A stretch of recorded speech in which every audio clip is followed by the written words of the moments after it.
자, 2026년 3월부터 우리나라 교육 현장에 아주 큰 변화가 예고되어 있습니다.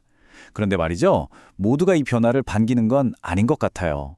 유튜브 채널 귤코노미는 이 새로운 정책이 오히려 우리 교육의 미래를 위협한다고 아주 강하게 주장하고 있는데요. 오늘 그 날카로운 비판의 핵심이 뭔지 한번 같이 들여다보겠습니다. 귤코노미는 바로 이 도발적인 질문부터 던집니다. 학교가 심부름 센터입니까? 이 한 문장만 들어봐도 정부 정책을 얼마나 강하게 비판하고 있는지 그 의지가 느껴지시죠?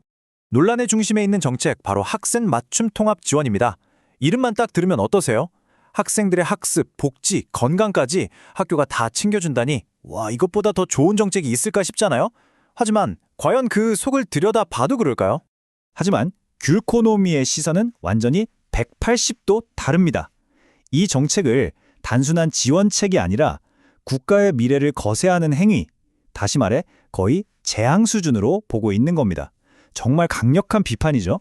귤코노미가 가장 먼저 지적하는 문제점, 바로 자기 모순입니다. 이 학마통이라는 정책이 국가가 스스로 내세운 교육 철학하고 아예 정면으로 부딪힌다는 거예요. 자, 이 표를 한번 보세요. 그 모순이 한눈에 보이죠? 왼쪽은 우리나라 교육이 지향하는 목표입니다. 자기주도적이고 창의적인 인재를 키우자는 거죠. 그런데 오른쪽, 귤코노미가 주장하는 학마통의 현실은 어떨까요?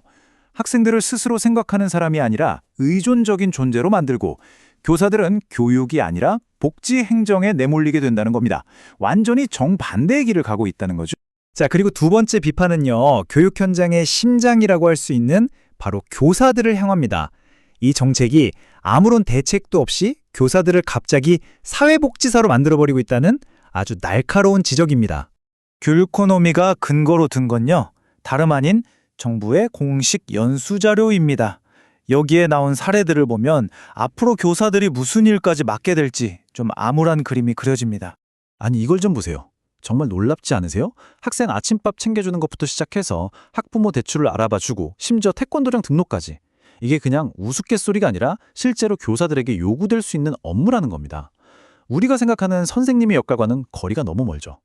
그런데 더 기가 막힌 건요, 이렇게 엄청난 업무들이 늘어나는데 이걸 위해서 학교에 추가로 주어지는 인력이나 예산이 얼마일까요?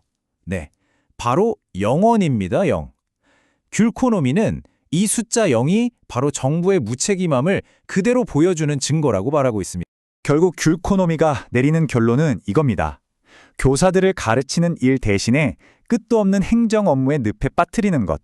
이건 사실상 국가가 공교육을 포기하겠다고 선언하는 거나 마찬가지다라는 거죠. 자, 이제 비판의 스케일이 훨씬 더 커집니다. 이건 단순히 교실 안의 문제를 넘어서서 대한민국 전체의 미래 경쟁력까지 위협하는 문제라는 겁니다. 귤코노미는 이 정책이 마치 도미노의 첫 조각 같다고 경고해요. 이게 한번 시행돼서 무너지기 시작하면 걷잡을 수 없는 연쇄 붕괴로 이어진다는 그런 무서운 예측인 거죠.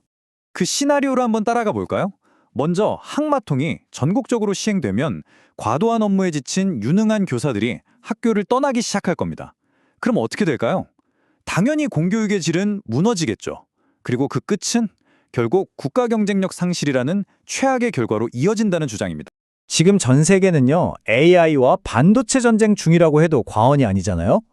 미래 인재를 키우려고 다들 난린데 우리만 거꾸로 학교를 첨단 기술의 요람이 아니라 19세기식 타가서로 만들고 있다는 겁니다. 정말 뼈아픈 지적이죠. 자, 이렇게 문제만 지적하고 끝나는 게 아닙니다. 마지막으로 귤코노미는 정책 이반자들 그리고 우리 국민 모두에게 아주 강력하게 행동을 촉구하는데요. 그 마지막 경고 한번 들어보시죠. 이들의 요구사항은 아주 명확합니다. 첫째, 교육부는 당장 이 정책을 철회해라. 둘째, 전문성을 존중해서 복지는 복지 전문가에게, 교육은 교육 전문가에게 맡겨라. 그리고 셋째, 학부모님들, 돌봄이라는 달콤한 말 뒤에 숨겨진 교육의 질 저하라는 대가를 제대로 봐야 한다. 이겁니다.